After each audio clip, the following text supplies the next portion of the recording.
mais difícil eu conseguir prestar atenção.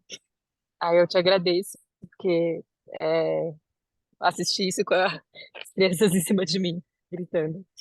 Pois é. Então, ótimo. Estamos gravando e aqui nós temos a nossa aula, a nossa conversa a respeito do nosso livro Espectro Feminino e sobre a estrutura da escrita. Então, já conversamos sobre buscas e tudo, e aqui vamos repassar alguns tópicos. Então, como organizar as nossas ideias, escrever o nosso capítulo de forma elegante, inteligente, divertida às vezes, mas principalmente emocionante. Quando nós escrevemos um livro, é importante que ele se conecte com os leitores. Então, aqui em Belo Horizonte, eu tenho essa grata surpresa, né, de receber várias mensagens de professores que estão se encantando com o livro Simplificando o Autismo, e eles se encantam justamente por essa parte, né, pelas histórias que são contadas. Agora, como a proposta é ter um livro também com embasamento científico, nós estamos firmando, pressionando essa tecla várias vezes de que, além das histórias, nós precisamos trazer o conteúdo técnico bastante bem embasado e com referências atuais. Então, as etapas básicas para que a gente escreva qualquer tipo de texto é escolher um tema, coletar os dados, listar as perguntas que a gente deseja responder nesse capítulo, mesmo que seja um texto, uma redação do Enem, e aqui no nosso capítulo de 13.000 caracteres, quais perguntas nós precisamos responder. Eu coloquei um check aqui porque vocês já escolheram o tema, já coletaram os dados, mas então, será que já listaram essas perguntas que vão ser respondidas pelo capítulo? E a partir dessas perguntas, nós vamos estruturar o capítulo. Assim fica muito mais simples, porque eu percebo que alguns alunos, às vezes, vão escrevendo o que eles pensam e não raciocinam antes, não tem uma estrutura anterior. E tudo que a gente faz com planejamento tende a sair com excelência.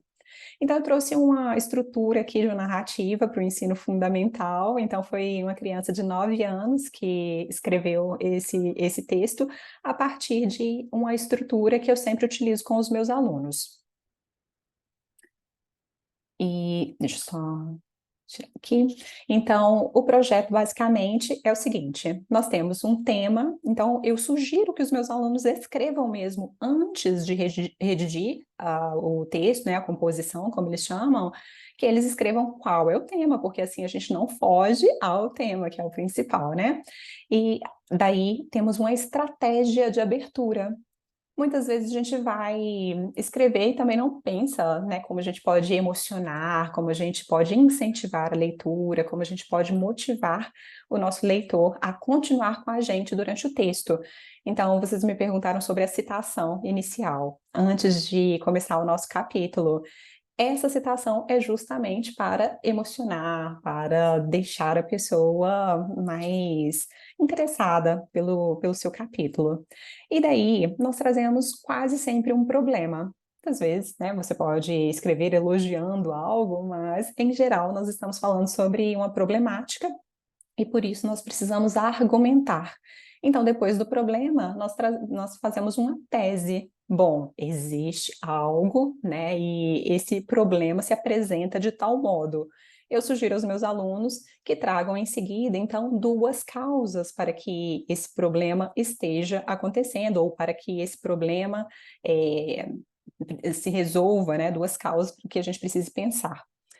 E aí, a partir dessas causas, separadamente, né, como são 4 parágrafos geralmente, então tenho a introdução, onde eu apresento a estratégia de abertura, o problema, a tese e as causas do problema. E nos próximos desenvolvimentos, né, que são o segundo e o terceiro parágrafo, eu vou falar sobre a causa um no segundo parágrafo, a causa 2 no terceiro parágrafo, com os repertórios para cada um, e o fechamento, geralmente retomando o início do meu texto. Bem, para explicar melhor, para ilustrar, né, como isso vai acontecer, então eu trouxe uma redação de uma aluna de 9 anos. A proposta textual trouxe um trecho do Pequeno Príncipe. Então, nós colocamos o título: O essencial é invisível aos olhos. Basicamente, esse era o tema da redação. Então, vou ler com vocês e mostrando como aquela estrutura apareceu aqui. Então, a estratégia de abertura dela foi contextualizar. Então, no final do século XIX, nasceu uma criança bastante especial em algum lugar da Alemanha.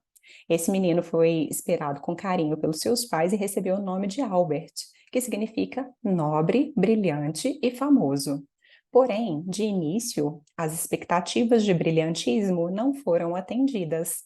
Olha só, esse é um problema.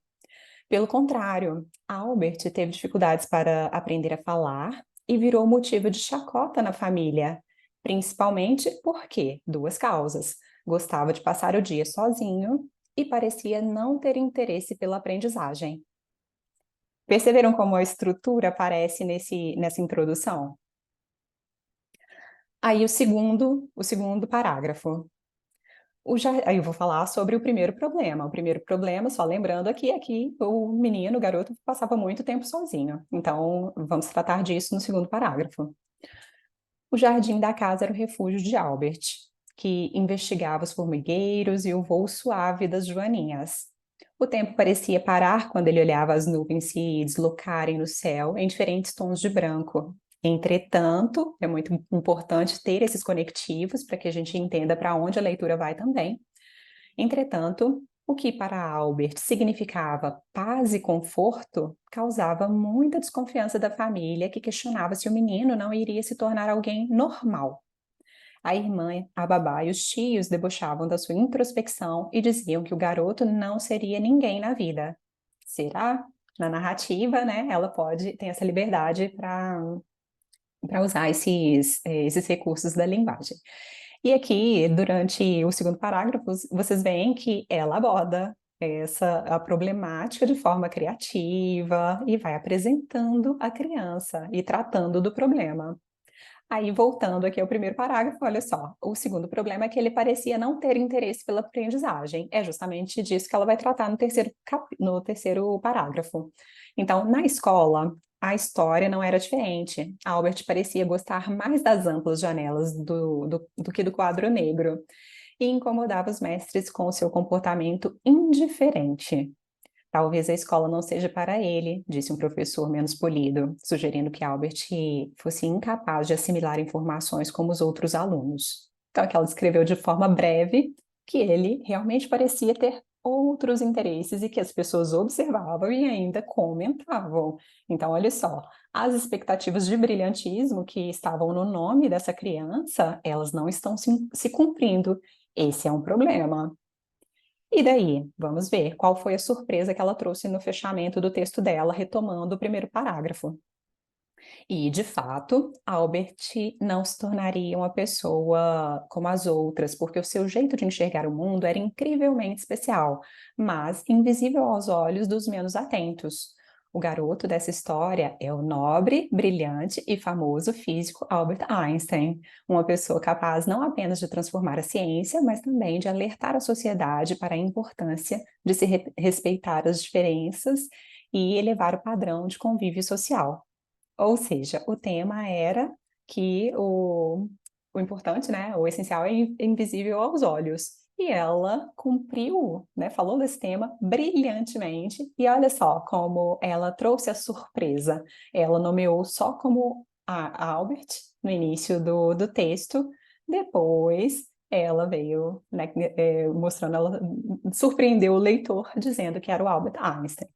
Então, aqui no nosso capítulo, embora esse exemplo seja de uma história infantil, né, de uma narrativa para um colégio, para a redação de um colégio militar, e ela foi selecionada com honras, é, esse texto curtinho, ele nos inspira a escrever o nosso capítulo, porque ela também tinha as perguntas dela, ela também tinha a problemática dela, ela também tinha as possíveis causas do problema e as críticas das pessoas, os obstáculos para que ele se tornasse quem ele era, a aposta que ele mesmo fez, enfim, tem tantas informações implícitas ali naquele capítulo que a gente fica surpreso, né, de ver. Então, realmente merece a nota que tirou. E aí, sobre o nosso capítulo, já é um capítulo mais adulto, mas seguindo essa proposta, eu trouxe o exemplo aqui do autismo feminino e a esquizofrenia. Então, como eu estava conversando com a doutora Fátima, não tem uma ligação direta entre esquizofrenia e autismo em mulheres. Mas como eu poderia abordar um capítulo, né, sobre esse tema? Como eu poderia escrever a respeito desse tópico? E aqui, novamente, então, nós vamos pensar em perguntas. Então, quais perguntas nós utilizaríamos para guiar o nosso raciocínio? Primeiro, por que o tema toca o meu coração como escritor, né? Qual é o contexto? Como o autismo e a esquizofrenia se relacionam? A primeira pergunta sobre como toca o meu coração ou a minha prática, por que eu me interessei sobre isso, é importante porque se eu for dentista, esse tópico ele vai ser escrito de uma forma muito diferente do que se eu tiver né, exercer uma profissão como fisioterapeuta. São, né, papéis muito diferentes e isso, se puder aparecer no capítulo, é interessante falar da sua prática. Então, contextualizando, relacionando os tópicos, os eventos psicóticos, eles são mais prevalentes em meninas? E aí você vai perceber, será que são mais prevalentes em meninas neurotípicas? Será que possivelmente são mais prevalentes ainda mais nas meninas autistas? A manifestação pode ser diferente nas meninas? Quais são os pontos de semelhança? Quais são os pontos de distinção? O DSM-5-TR aborda essas condições como comórbidas ou excludentes? Algo mudou ao longo do tempo? Por que é importante falar sobre esse tema? Como você, né, o autor, observa esse tópico na sua prática clínica? Como tem sido o debate científico a respeito desse tema? E ao tornar os dados científicos mais acessíveis, como as autistas, as mulheres, as meninas autistas, as famílias podem se beneficiar? E como são as histórias reais? Aqui tem algumas perguntas, você pode selecionar as suas próprias, mas facilita ter uma listinha de pelo menos umas 5 perguntas. E aí o planejamento do texto. Primeira coisa, como no texto da criança, estratégia de abertura. Aqui a gente pode ter um recorte clínico. Então, como eu contei para vocês, os livros da ArtMed, eles já têm vindo com o nome da pessoa. Fulano de tal, veio ao consultório, assim, assim, assado, tal, e tem a descrição do caso clínico. Então, já começa com a história. As histórias conectam. Então, é uma excelente estratégia de abertura. E aí vamos contextualizar. Então, teve uma evolução do pensamento. No caso da esquizofrenia, a gente tem que citar, claro, o Bloiler, que, né, foi o primeiro a falar, ele cunhou esse termo, autismo, justamente porque ele estudava crianças esquizofrênicas. Então, ele acreditou que aquelas crianças que estavam em si mesmadas estavam em autismo dentro delas mesmas. Mas então, de Bloiler até o DSM-5-TR, o que aconteceu? Qual foi a evolução do pensamento? Eu tenho que contar isso. Qual é o problema? Os sinais podem confundir os profissionais menos treinados, sobretudo em meninas, né? E esse grupo pode sofrer com tratamentos pesados para diagnósticos que elas não têm. Será que existem profissionais tratando meninas autistas como esquizofrênicas? Se temos esse risco, vamos pesquisar e vamos citar no nosso trabalho, no nosso capítulo. E quais são as causas dessa confusão? Quais são as causas, né, do meu interesse? Porque é importante que as pessoas saibam distinguir. Então, a gente precisa falar sobre as semelhanças nos quadros. As meninas podem não apresentar sinais óbvios de autismo precocemente. Então, talvez, se elas manifestem né, essa tendência a ficar em si mesmadas, se aparecem como traços negativos, né, comportamentos negativos, será que os profissionais estão se confundindo? Então, precisamos esclarecer essas dúvidas, né? E vamos falar também sobre a possível precariedade das avaliações. Tem muitas histórias para a gente citar nesse caso, né? Seria interessante um capítulo assim. E aí vamos escolher o repertório. Então, repertório para cada causa ou para cada consequência possível, né, que se houvesse essa confusão no diagnóstico, existem consequências sérias, consequências muito negativas. Então, a gente vai embasar os dois lados. Então, por que acontece, quais são as consequências e como a gente supera esses obstáculos. E aí, o fechamento vai ser retomar o recorte clínico, geralmente, né, é uma sugestão aqui, ou a citação inicial, e aí discorrer sobre como o futuro pode ser melhor se as pessoas tiverem mais consciência sobre esse tópico. E aí, buscando repertório, na maior parte dos capítulos, se não todos, nós devemos citar o DSM-5-TR, né, que é o texto revisado, lançado neste ano, aqui no Brasil. Então, a gente já pode citar o livro em português, DSM-5-TR, e para todo mundo. Agora, voltando aqui ao nosso tema de esquizofrenia, eu precisaria citar que no DSM-5-4, durante a vigência do DSM-5, do DSM-4, os dois diagnósticos eram excludentes. Então, se uma pessoa fosse diagnosticada com autismo, ela não poderia ser diagnosticada também com esquizofrenia. E só a partir de 2013, com a entrada do DSM-5, é que essa cláusula foi removida. E aí, mais repertório, artigos científicos, né, específicos, atuais, sobre o autismo feminino, sobre a apresentação feminina do autismo, e também sobre esquizofrenia, os dois relacionados, tudo isso embasa melhor o meu capítulo. Artigos específicos também sobre o autismo feminino e equívocos diagnósticos. Às vezes não temos artigos específicos sobre essa outra condição que nós estamos associando ao autismo feminino, mas quando a gente busca, por exemplo, sobre equívocos diagnósticos, aquela condição está lá listada. Então, esse artigo, mesmo que não seja específico, ele sustenta o nosso argumento. E quarto, por exemplo, aqui eu poderia citar o experimento de Rosenhan, que aconteceu em 1973. O Dr. Rosenhan era um psiquiatra e ele achou que os diagnósticos estavam muito estranhos. E aí ele fez um experimento que hoje em dia não seria aprovado pelos comitês de ética, mas ele solicitou a algumas pessoas que fossem espontaneamente a uma clínica psiquiátrica e dissessem contassem a sua história de forma natural, né, como era realmente, de forma verdadeira, mas elas acrescentariam um trechinho que era o seguinte: eu ouço vozes. E todas as pessoas foram internadas, 9 pessoas. Foram todas internadas e receberam prescrição. E aí depois tiveram, né, que salvá-las lá do hospício, como era chamado na época. Mas esse experimento ele ficou muito conhecido e mostrou que os médicos ficam muito impactados quando a pessoa fala eu ouço vozes. E tem casos de autistas e fala eu ouço barulhos, eu ouço vozes. E se a pessoa não se aprofundar na pesquisa, ela não vai saber que é por causa de uma hipersensibilidade, quer dizer, ela ouve mais do que as outras pessoas, mas ela não está ouvindo vozes do além, vozes que não existem, aquelas vozes são reais, né? Então, né, só para ilustrar.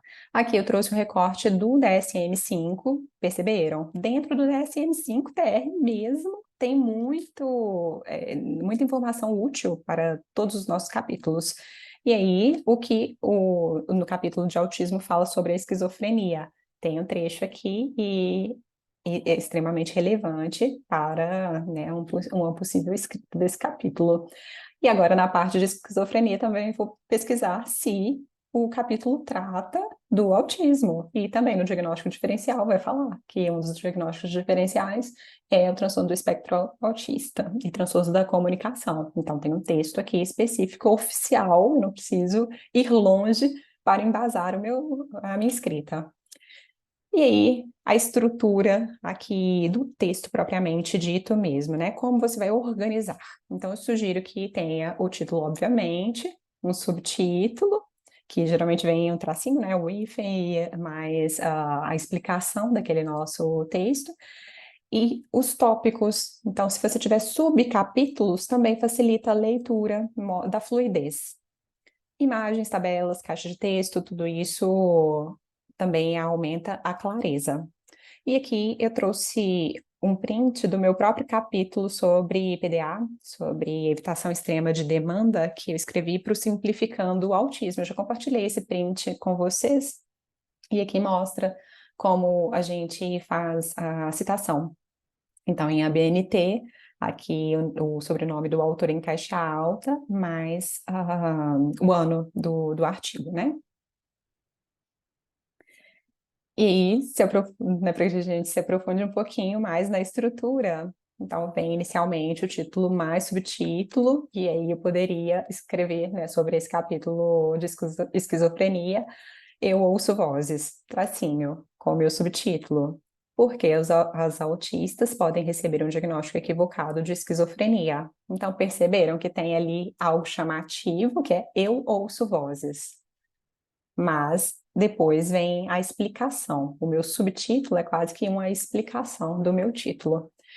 E os tópicos eu poderia colocar de Bloiler ao DSM-5-TR, diagnóstico diferencial, pode ser um pouco mais amplo, diagnóstico diferencial entre autismo em meninas e esquizofrenia, suporte e acolhimento respeitoso, pode ser mais criativo também, né? Suporte espectral para meninas ou algo do tipo.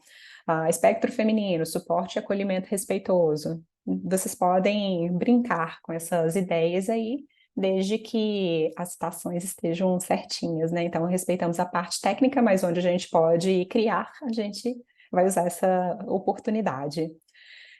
E uma ideia é usar a caixa de texto aqui, como eu utilizei nesse capítulo. Então, tá vendo em cinza? O meu texto está dentro da caixinha, porque é uma citação um pouco maior. Aí, isso dá ênfase ao que vai ser dito. Isso pode ser utilizado também. Aqui dentro do espectro feminino, deixa eu ver. Não estou com o meu aqui. Mas a doutora Kelly estava conversando, né, com a gente, perguntando sobre essa característica do livro de ter vários autores. Então, como é uma obra colaborativa, cada um tem um estilo. Aí eu trouxe justamente o Spectrum Women para falar sobre essa proposta que tem sido utilizada por várias obras, né, vários autores têm se reunido para escrever livros mais atuais, com referências da vida real, casos clínicos, ou a autoexposição, ou o autocompartilhamento, né, da história. E aí, nesse livro também, cada um tem um estilo, cada um tem uma perspectiva, e essa que é a beleza da escrita, essa que é a beleza da obra. Então, é um livro que conecta muito, justamente porque tem uma autora que é mais sensível, mais delicada, a outra é mais agressiva, é mais objetiva, um é mais ativista, a outra é mais acolhedora. Então, como tem várias identidades, é um livro que tende a se conectar bastante com os leitores. Tem feito muito sucesso, né? E voltando a essa ideia sobre né, a nossa conversa sobre a estratégia de abertura, olha só. Aqui é o início de um desses capítulos do Spectrum Women, e no caso é a busca sensorial, evitação e feedback, o título da Kate Ross. Então, ela já começa com a própria história. Ter descoberto que eu era ASP, né, ou autista, hoje em dia não usa mais, mas eles gostam dessa palavra no exterior, né? Então, que ela era autista aos 30 anos, colocou meus problemas sensoriais em um contexto e tudo finalmente fez sentido. Anteriormente, os outros me davam a impressão de que eu estava sendo dramática, quando na verdade eu estava passando por uma sobrecarga sensorial. Por outro lado, então, os conectivos, que estão extremamente importantes para a escrita, para dar fluidez. Se eu parasse quando visse algo particularmente brilhante ou colorido, pelo qual outras pessoas não teriam interesse, então eu seria vista como um pouco estranha, um pouco, né?